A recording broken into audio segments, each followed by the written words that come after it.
Hello, and welcome back to the Misty Morrison Podcast. I'm your host, Misty Morrison, and this is episode 48 of Petty Please. Here on the Misty Morrison Podcast, we love to listen or read, we love to give advice, and we love to listen to the petty stories, the entitlements, the neighborhood drama, and be grateful that it is not us. Before we get into our stories for the day, our usual housekeeping, whether you are new or returning, please remember to engage the content to help the channel grow. Whether you are listening on podcast, YouTube, or shorts on YouTube, TikTok, Reels on Instagram, or Facebook, wherever you're joining from, please leave a 5-star review if you liked it. Comment with your thoughts on stories down below. Share it with a friend. Subscribe for more. Press a thumbs up. All the things. Okay, into our stories for the day. Story number 1 is coming to us from r/petty revenge. You want me to check the score? Okay, sure. I am generally very non-confrontational, and this wasn't terribly petty overall, but it was maybe peak petty for me. Back in January 2015, me, 27 female at the time, and my husband had a 4-day trip to Iceland from Seattle. Iceland Air had cheap winter Northern Lights vacation packages, and this was apparently something we did once before kids. Well, I'm a huge sports fan, and I was born and raised in the Seattle area. Just a few days before our trip, the Seahawks advanced in the playoffs to the NFC title game against the Packers. I knew I had to find a place to watch the game, so I was Googling bars in, I'm going to butcher this, Reykjavik? So I was Googling bars in Reykjavik that would be broadcasting the NFL. Unsurprisingly, there weren't a ton of options. My husband and I got to one bar pretty early because I was worried it would get packed. I think it was already pretty full, but we managed to get a table with some other Seahawks fans. At kickoff, all the tables were full, and the bar was maybe half Seahawks fans, a good number of neutrals, and a handful of Green Bay fans, with everyone being pretty chill, friendly banter, etc. But then, not long into the first quarter, a few college-age guys loudly walked into the very crowded bar, decked out in Packers gear, cramming themselves in right by the door where there was barely any remaining space, and immediately began being assholes. Pretty sure they'd already been drinking for a while before that. Anytime the Packers had a good play, lots of taunting, in-your-face type cheering. They weren't happy just rooting for their team. These guys had to make anyone supporting the Seahawks miserable any chance they got. If you're a Seahawks or Packers fan, you might remember the details of this game better than most, but here's a TLDR of the first half. Russell Wilson threw multiple picks, and it felt like the Seahawks were getting demolished. But we were somehow down only 10 or so at halftime. Anyway, not much to cheer about as a Seahawks fan. Except literally anytime we Seattle fans did deign to cheer on our team, one of those obnoxious Packers fans, maybe call him Cheese Dickhead, would start yelling, "Scoreboard, scoreboard! What's the score? Check the score!" So second half, the Seahawks slowly start crawling their way out of the hole. But again, anytime we cheer, we hear scoreboard. And then with little time left in the fourth, we score a touchdown to take a 1-point lead, get an insane 2-point conversion, and promptly let Green Bay drive down into the field goal range to tie it up. It was a roller coaster, and every single fan in that bar, no matter what team they were rooting for, was tense AF. So when the Seahawks promptly scored a touchdown on the first drive of OT to win it, absolute scenes. I nearly passed out screaming. We'd chatted with a bunch of the other Hawks fans around us throughout the game, and it felt like a big old family celebration by the end of it. I had stopped paying attention to the Cheese Dickhead towards the end of the game, when he'd suddenly gone very quiet as his team blew the lead. But we had to squeeze past this entire group of drunk, sad frat bros to get outside, and I just couldn't pass up the opportunity. Right as I got to Cheese Dickhead, I put on a kind of bewildered face and said to him, "Hey, excuse me, I was just wondering, could you tell me the score?" When his only response was, "Suck my bleep," I knew I'd prevailed. Anyway, I've got a great photo of our Iceland Seahawks crew holding a 12 flag outside that bar, with the snow starting to fall, huge smiles across our faces. Now may the Seahawks prevail this weekend to erase what happened after that. Should have given the ball to Marshawn. I did not What was the title? Yeah, I did not realize exactly what that was going to be from the title before I started reading. A lot of that didn't make sense to me. I don't do sports at all. But I'm glad it worked out in the end. It got very technical. Okay, story number 2 is coming to us from r/neighbors from hell. My neighbor acts like we're on the same side but keeps crossing lines. This one is labeled apartment neighbor from hell. From the first week they moved in, my neighbor acted overly familiar. Not rude, not loud, just this constant friendly tone like we already knew each other somehow. Little comments in the hallway, jokes about the building, remarks about who comes and goes. At first I thought they were just being nice, so I stayed polite but distant. Didn't want to be weird about it. Over time, it started feeling off. They'd mention things I never told them, like when I usually get home or which days I'm out late. Always framed as casual small talk with a laugh like, "Oh, I just noticed." Or, "We're all in this together here." When I tried to pull back or keep answers short, they leaned into the friendliness even more. Like distance wasn't an option they recognized. There's no single moment I can point to and say, this is where it crossed the line. That's when it makes it hard to explain. But I've caught myself changing when I leave, avoiding common areas, even listening before opening my door. It feels stupid typing it out, but living next to someone who ignores soft boundaries while pretending to be friendly is way more unsettling than open hostility.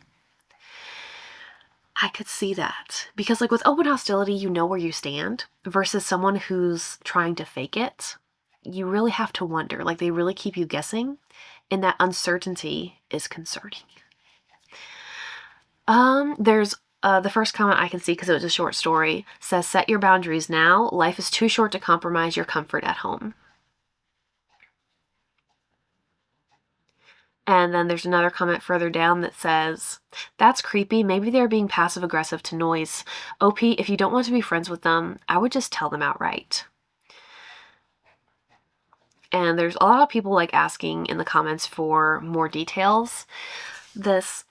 And it was really short. Like I do feel like it needs more details, because truly from this we don't know if OP is maybe paranoid, or maybe not used to apartment living, maybe just not very friendly themselves, or something truly weird is going on. There's not enough details on the situation for both sides really to know. Story number 3 is coming to us from r/neighbors from hell. Upstairs neighbor screams for hours. Police say not a crime. Strata says mental health. We're stuck. This one is labeled "What Would You Do?" event/rant. Our upstairs neighbor has screaming episodes a couple times a month, sometimes more. It starts with yelling and lamenting, then usually escalates to cries of "ow" after what sounds like his body hitting the floor. We've called police for wellness checks when it sounds like he's hurt. Police have attended multiple times. After their most recent visit, they told us he was frustrated because he couldn't find his wallet. But because it's not a crime, it's a strata issue. After police leave, the screaming continues. Episodes last for hours. Police say it doesn't meet the threshold for mental health intervention. Strata says it's a mental health issue and refuses to enforce noise bylaws. They also say whenever they have issued a warning letter in the past, our neighbor vehemently denies the accusation. We have video evidence. Other units have come into our place to confirm the noise is excessive. Police records show he admits he's the source of the noise. This guy also keeps flooding our home. Twice we had to move out for repairs, and multiple units below ours were impacted as well. That's pretty bad. A former council member told us that during one investigation, he was passed out in his hallway and a sink clogged with vomit, which was overflowing, which caused the flood. Ugh. Since then, water has come pouring through our bathroom ceiling due to toilet overflows. One ran for hours while he left the property, and shower overflow, which he admits to us when we go knocking on his door desperate for him to cut the source. When council follows up, he insists it's the pipes, and council keeps paying plumbers to confirm it is indeed not the pipes. We are exhausted. Has anyone successfully forced action in a situation like this? We are in British Columbia and considering asking the CRT for a behavioral order against our neighbor while filing another claim against our strata. This one's a little confusing to me just because it is in British Columbia and the laws can be so different. I don't know what CRT is. I don't know what the strata is. But yes, I do think you should do whatever you can to force action in a situation like this, because besides the noise complaint, which even if it's a mental health issue, I don't see why you wouldn't enforce a noise ordinance. But even if it's not a noise complaint, it is a safety issue when he is continually flooding your home and those below you. Like, it's a bad enough flood that it's getting through multiple floors. I don't know if the strata is maybe the landlord, but the landlord should be more concerned about this because they are continually damaging the property and costing them more money. Yes, I think you should continue doing everything that you can. And depending on how that goes, within a month or two, work on finding somewhere else to go. Story number 4 is coming to us from r/neighbors from hell. My neighbor called the cops because my recycling bin was looking at her. This one is labeled homeowner NFH. The cop was standing in my driveway holding a yogurt lid. That is where the story is at. He is turning it over in his hand like it is evidence in a murder case, and my neighbor, Linda, is on her porch in a pink bathrobe screaming that this is harassment over a recycling bin. For context, we live in a narrow duplex with a shared driveway, the kind where you can hear someone sneeze through drywall. When I moved in 3 years ago, Linda brought me a store-brand lemon pie and told me the previous tenant was unstable. She was wearing fuzzy slippers shaped like ducks. I remember that detail vividly. I don't know why. I feel like there's a connection later. The problem started small. She would text me that my car was too close to the invisible middle line of the driveway. There is no painted line. There has never been a painted line. Then it was my porch light, too bright, shining into her soul apparently. Then it was my trash schedule. She insisted trash goes out at 7:12 p.m., not 7:15.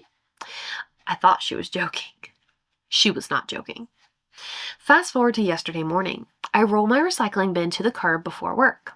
Cardboard, a milk carton, the yogurt lid the cop is now holding. I go inside, grab my keys, and when I come back out, Linda is physically rotating my bin, like turning it.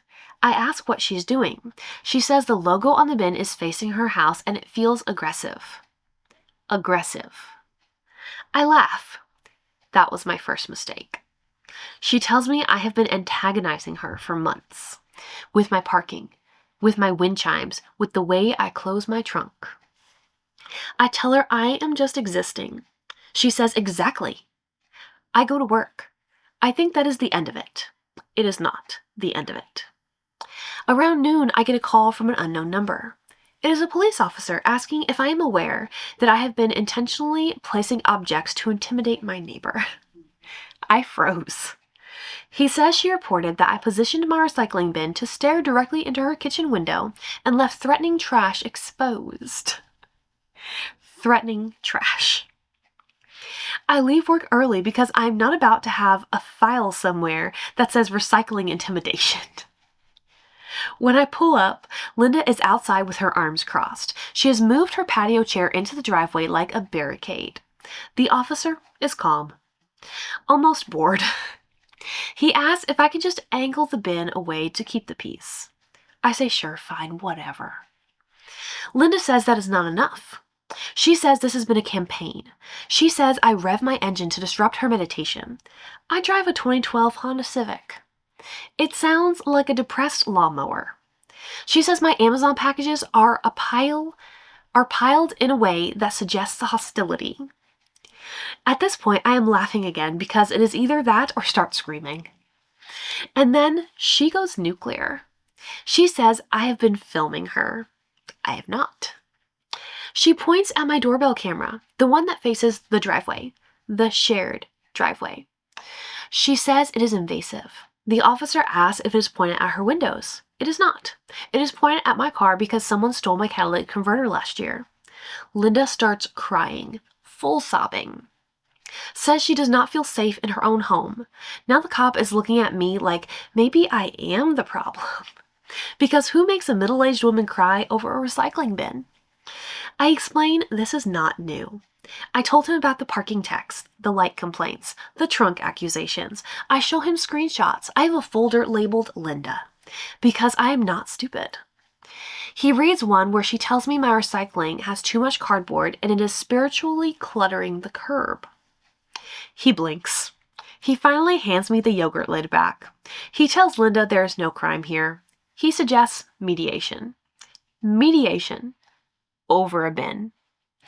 Here is where it gets worse. Last night, after the cops left, she dragged her own recycling bin directly behind my car so I cannot back out this morning. Just plants it there like a petty landmine. I knock on her door. No answer. I move it myself. This morning I woke up to a note taped to my door. It says I violated her line and she will be documenting everything. I am exhausted. 3 years of this slow drip nonsense. It is like living next to a smoke alarm with a dying battery. And the thing that is really getting under my skin is that part of me wants to keep the peace. I angle my bin now. I close my trunk softer. I turn my porch light down. But another part of me wants to paint a giant pair of googly eyes on the recycling logo so it really looks like it's staring at her. I won't, probably. But the fact that I even want to tells me I am losing it. All of this over trash. If she calls the cops again, I'm not sure I will be as calm. I'm so tired of walking on eggshells in my own driveway. You win the prize for Neighbor from Hell. You, hands down, you win the prize.